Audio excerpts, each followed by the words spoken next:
Coba bayangkan momen ini. Hari Sabtu sore, teman-temanmu sudah mengirim pesan di grup WhatsApp, merencanakan untuk nongkrong di kafe baru yang sedang viral, atau sekedar berkumpul di tengah kota yang ramai dan bising. Kamu menatap layar ponselmu cukup lama. Di kepalamu, ada perdebatan kecil yang rasanya selalu terjadi setiap akhir pekan. Tapi kemudian, kamu mulai mengetik sebuah alasan. Maaf ya, aku lagi gak enak badan. Atau, aduh, aku udah ada acara lain nih, next time ya. Dan tepat setelah kamu menekan tombol kirim, ada satu perasaan yang menjalar di dadamu.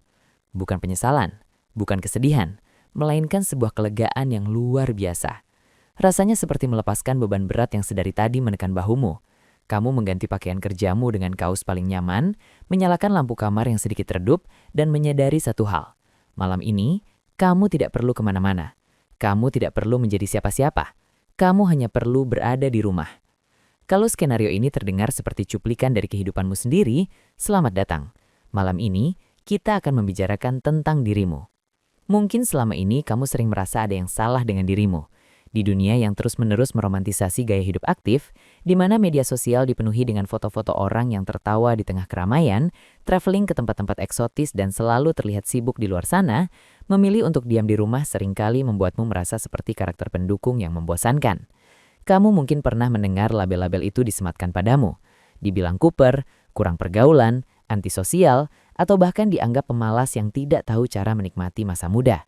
Dan terkadang, komentar-komentar itu berhasil masuk ke dalam pikiranmu. Ada malam-malam di mana kamu duduk di sofa, menonton serial favoritmu tapi di sudut kecil pikiranmu ada perasaan bersalah yang mengganggu. Rasa FOMO atau fear of missing out itu muncul, bukan karena kamu benar-benar ingin berada di pesta yang bising itu, tapi karena tekanan sosial yang membisikkan bahwa kamu seharusnya berada di sana.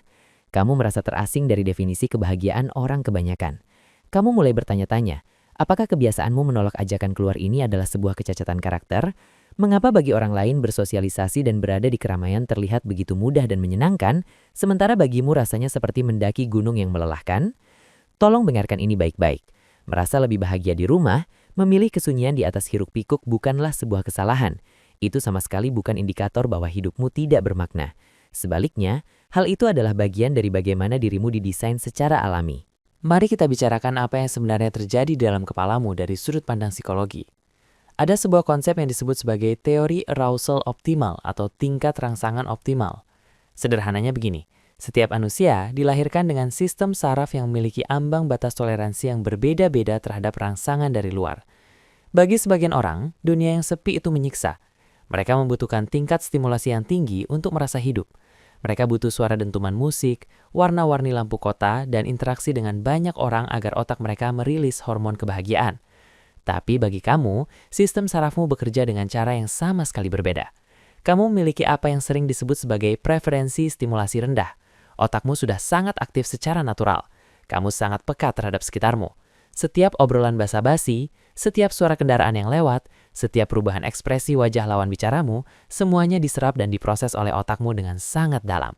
Akibatnya, berada di lingkungan sosial yang ramai, seberapapun menyenangkannya acara tersebut, pada akhirnya akan menciptakan sebuah kondisi yang disebut sensory overload atau beban sensorik yang berlebihan. Energimu terkuras habis hanya untuk memproses semua informasi eksternal itu. Itulah mengapa rumah menjadi sangat esensial bagimu. Dunia di luar sana adalah sebuah ruang yang penuh dengan ketidakpastian dan kekacauan. Kamu tidak bisa mengontrol seberapa keras suara musik di kafe. Kamu tidak bisa memprediksi suasana hati orang-orang di sekitarmu.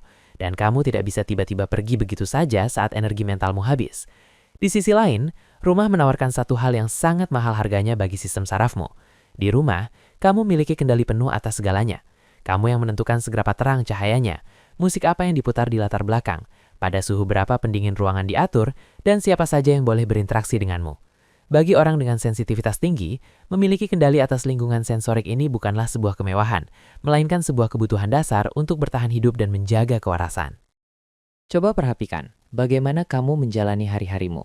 Setelah seharian penuh menghadapi rapat yang panjang, berdesakan di transportasi umum, atau berpura-pura tersenyum pada rekan kerja saat kepalamu sedang pusing, momen paling membahagiakan adalah ketika kamu membuka pintu rumahmu. Saat pintu itu tertutup, kamu seolah memblokir semua kebisingan dunia.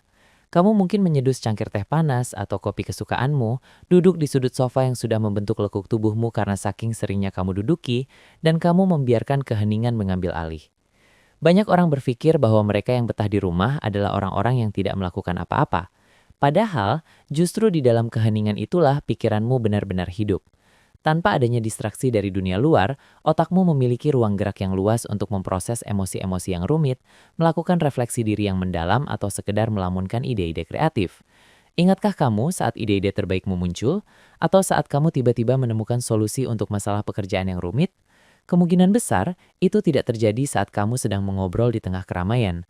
Itu terjadi saat kamu sedang mandi air hangat, saat kamu sedang menatap langit-langit kamar di jam 2 pagi, atau saat kamu melamun di teras rumah yang sepi. Kamu tidak membutuhkan dunia untuk menghiburmu, karena dunia di dalam kepalamu, imajinasimu, dan kehidupan kognitifmu sudah cukup kaya dan penuh warna. Namun, ada satu batasan penting yang harus kita sadari dengan sangat jujur. Psikologi juga mengajarkan kita untuk mengenali perbedaan yang tipis antara menjaga diri dan melarikan diri. Ada perbedaan besar antara berada di rumah sebagai bentuk pemulihan atau healing dengan berada di rumah sebagai bentuk persembunyian atau hiding. Kita harus berani bertanya pada diri sendiri. Apakah kamu memilih untuk diam di kamar karena keheningan itu memberimu kedamaian dan mengisi kembali baterai sosialmu yang kosong? Atau apakah kamu bersembunyi di balik pintu yang terkunci karena kamu terlalu takut untuk menghadapi dunia luar? Jika kamu di rumah karena rumah terasa seperti tempat berlindung yang menenangkan, itu adalah bentuk perawatan diri yang sangat sehat. Tapi jika kamu terus-menerus menolak keluar karena ada rasa cemas yang melumpuhkan, karena kamu takut dihakimi orang lain atau karena ada suara gelap di kepalamu yang mengatakan bahwa interaksi sosial tidak ada gunanya sama sekali, maka rumahmu pelan-pelan sedang berubah bentuk. Ia bukan lagi sebuah tempat berlindung, melainkan sebuah sangkar yang memenjarakanmu. Menjadi anak rumahan yang sehat berarti kamu memiliki kesadaran diri yang tinggi. Kamu tahu persis kapan kamu butuh mundur dari pergaulan untuk merawat kewarasanmu, dan kamu melakukannya tanpa rasa bersalah. Kamu tidak merasa kehilangan apapun saat kamu melihat teman-temanmu bersenang-senang di luar, karena kamu tahu kebahagiaanmu memiliki bentuk yang berbeda. Kamu berdamai dengan kenyataan bahwa malam minggu yang sempurna bagimu adalah semangkuk makanan hangat, selimut yang lembut, dan tontonan film kesukaanmu, tanpa ada kewajiban untuk menyenangkan siapapun kecuali dirimu sendiri. Jika kamu sudah memahami bahwa ini adalah bagian dari dirimu, langkah selanjutnya adalah belajar merangkulnya dengan elegan. Mulailah untuk berhenti meminta maaf atas kebutuhanmu akan ruang sendiri. Saat kamu harus menolak ajakan teman, kamu tidak perlu mengarang cerita yang rumit. Kamu bisa mengatakan dengan jujur namun hangat. Aku lagi butuh waktu sendiri untuk recharge nih. Kalian bersenang-senang ya, nanti ceritain ke aku keseruannya. Teman yang benar-benar memahamimu tidak akan tersinggung. Mereka akan menghargai batasanmu. Lalu, jadikan rumahmu benar-benar sebagai tempat yang merawatmu. Singkirkan barang-barang yang membuat ruangan terasa sumpek. Atur pencahayaan agar lebih ramah untuk matamu. Mungkin tambahkan sedikit pengharum ruangan dengan aroma yang menenangkan. Kenali ritme energimu sendiri. Berikan izin penuh pada dirimu untuk menikmati hal-hal kecil yang lambat dan sunyi. Karena di sanalah kekuatan utamamu berada. Jadi, untuk kamu yang malam ini sedang mendengarkan ini dari dalam kamarmu yang tenang, untuk kamu yang sering merasa seolah kamu terlalu membosankan untuk dunia yang bergerak terlalu cepat ini, berhentilah bersikap keras pada dirimu sendiri. Kamu tidak rusak, kamu tidak sedang tertinggal dari siapapun. Kamu hanya dirancang secara alami untuk lebih menyukai kedalaman daripada kebisingan, dan lebih memilih ketenangan daripada performa sosial. Nikmatilah malammu. Nikmati tehmu, buku bacaanmu, atau apapun yang sedang menemani keheninganmu saat ini. Kamu berhak atas kedamaian yang kamu ciptakan sendiri. Terima kasih sudah mendengarkan dan mengizinkanku menemani waktu sendirimu. Sampai jumpa di obrolan kita berikutnya, dan selamat beristirahat.